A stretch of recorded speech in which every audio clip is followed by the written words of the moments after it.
आसुमल के ईश्वर के प्रति आसक्ति और संसार के प्रति अनासक्ति को देखकर माँ महगीबा अब चिंतित होने लगी थी। उनकी इस चिंता को आस पड़ोसी और रिश्तेदार भी अब और अधिक बढ़ाने लगे थे। अरे क्या कर रहे हो तुम लोग? बेटे को सन्यासी बनाना है क्या?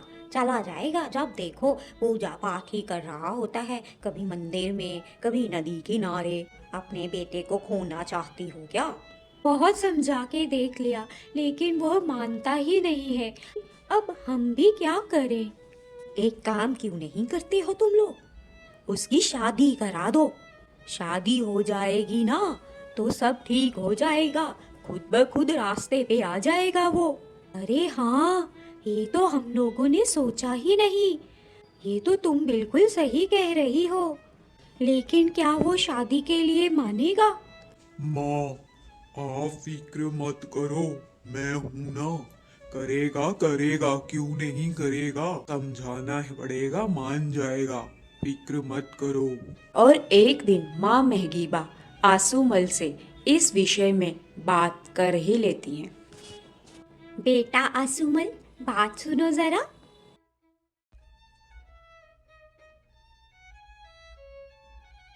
बेटा, अब तुम बड़े हो चुके हो। मुझे लगता है अब तुम्हें विवाह के लिए सोचना चाहिए। क्या? माँ, ये क्या कह रही हो आप? आप जानते हो मेरे जीवन का उद्देश्य क्या है। आप ऐसा सोच भी कैसे सकते हो? भूल जाइए, मुझे कोई विवाह नहीं करना है।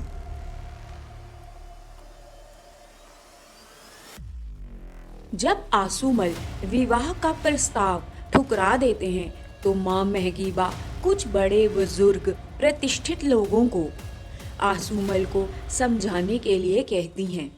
आप तो समझदार हैं, आप ही आसुमल को समझाइए।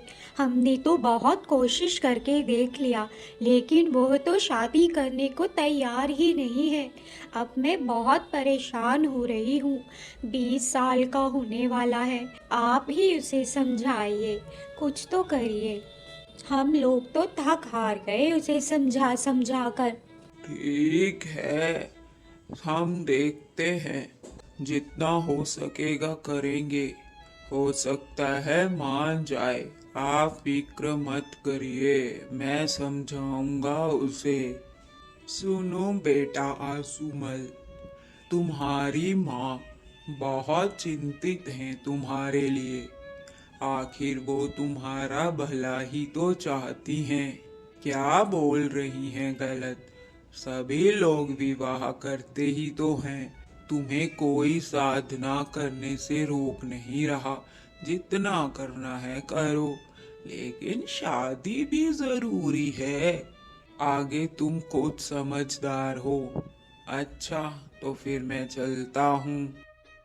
लोगों के इतने आग्रह करने पर भी आसुमल ईश्वर मार्ग से तनिक भी नहीं भटके, अपितु वे स्वयं से कहते, यह लोग मुझे भले कितना ही समझा ले, मैं ईश्वर का मार्ग कभी नहीं छोड़ूंगा। और ये लोग जो मुझे समझा रहे हैं, क्या इन्हें ईश्वर प्राप्ति हो गई है? जब इन्हें खुद ही ईश्वर प्राप्ति नहीं हुई तो ये मुझे क्या सच्चा मार्ग दिखाएंगे? जब इतना आग्रह करने पर भी आसुमल विवाह के लिए तैयार नहीं होते तो सभी घर वाले स्वयं ही एक सुशील और संस्कारी कन्या लक्ष्मी देवी से उनका रिश्ता पक्का करके आ जाते हैं।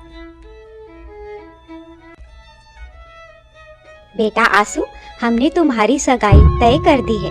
लक्ष्मी देवी नाम है, बहुत ही सुशील व संस्कारी कन्या है। इसी हफ्ते तुम्हारी सगाई हो जाएगी। माँ, ये आप क्या कह रही हैं? मैंने कहा था मैं विवाह नहीं करना चाहता। आपने ऐसा क्यों किया? बेटा, मैं भी बूढ़ी हो रही हूँ, तेरा विवाह देखना चाहती हूँ। अभी तो सिर्फ सगाई ही तय हुई है, विवाह थोड़े ही अभी हो रहा है। कर ले सगाई, इसमें क्या है। नहीं माँ, नहीं। बेटा, हमें निराश मत कर, मान ले बात। बीच में यूं सगाई तोड़ना अच्छा नहीं है। मैं तुझसे सिर्फ यही मांगती हूँ, मेरी इच्छा पूर्ण कर दे। विवाह थोड़े ही अभी हो रहा है। इस प्रकार माँ और सभी के अत्यधिक आग्रह पर वे सगाई कर लेते हैं।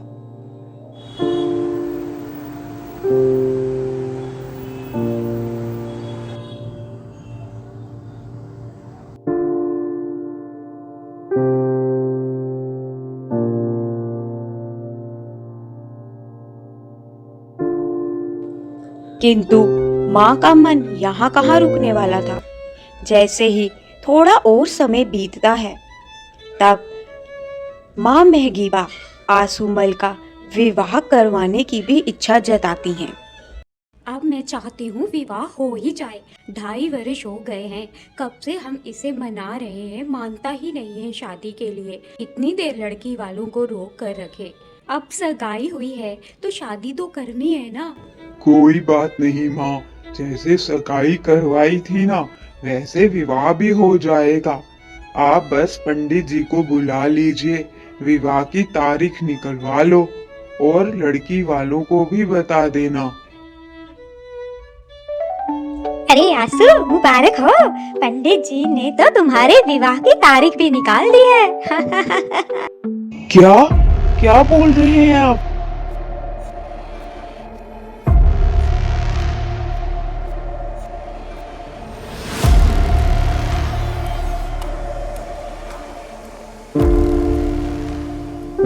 माँ, मैं क्या सुन रहा हूँ? आपने मेरा विवाह भी तय कर लिया? बेटा, विवाह ही तो है, सगाई हुई है तो विवाह भी तो करना पड़ेगा। अब बहस मत कर, मुझे काम करने दे, बहुत काम पड़े हैं। शादी की पूरी तैयारी करने वाली पड़ी है। तेरी बहनें भी आ रही हैं विवाह पर।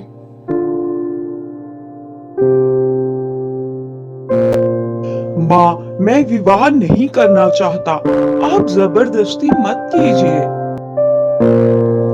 इस प्रकार सभी जबरन उनका विवाह तय करवा आते हैं और विवाह के विषय में सोचने मात्र से ही वे पूरी रात चिंता में ही बिता देते हैं। किंतु भक्त को भला कौन रोक पाया है।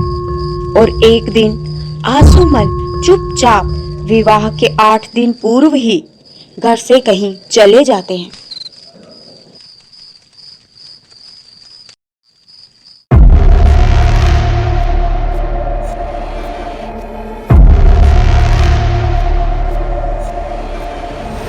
जेठा, आंसू कहीं नहीं दिख रहा सुबह से। आ जाएगा, होगा यही कहीं ध्यान भजन करता हुआ। किंतु पूरी रात बीत जाती है, आसूमल घर नहीं आते। जेठा, कल से आंसू नहीं आया, पता नहीं कहाँ चला गया ये लड़का। अरे, विवाह का सुनकर तो कहीं नहीं भाग गया? हाँ, अब तो मुझे भय लग रहा है। कोई बात नहीं माँ, विवाह में अभी समय है, मैं ढूंढता हूँ, मिल जाएगा। और सभी आसूमल को ढूंढने निकल पड़ते हैं।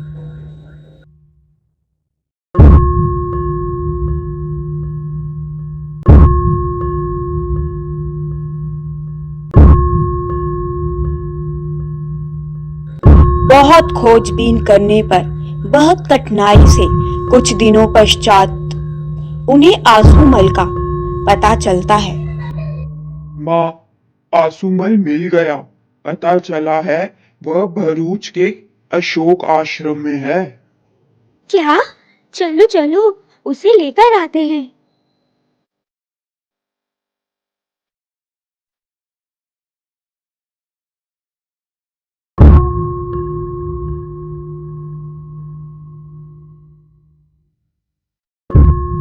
आसू, तुम ऐसा कैसे कर सकते हो? माँ, मैं विवाह नहीं करना चाहता, आप जबरदस्ती मत कीजिए।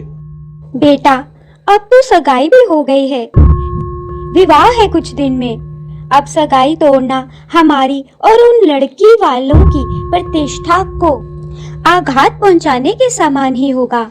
अब हमारी इज्जत तेरे हाथ में है बेटा, चल घर। सभी परिवारजनों के इतने आग्रह को देख तथा तीव्रतम प्रारब्ध के कारण ही मान लो वे विवाह के लिए तैयार हो जाते हैं और घर पुनः वापस चल पड़ते हैं।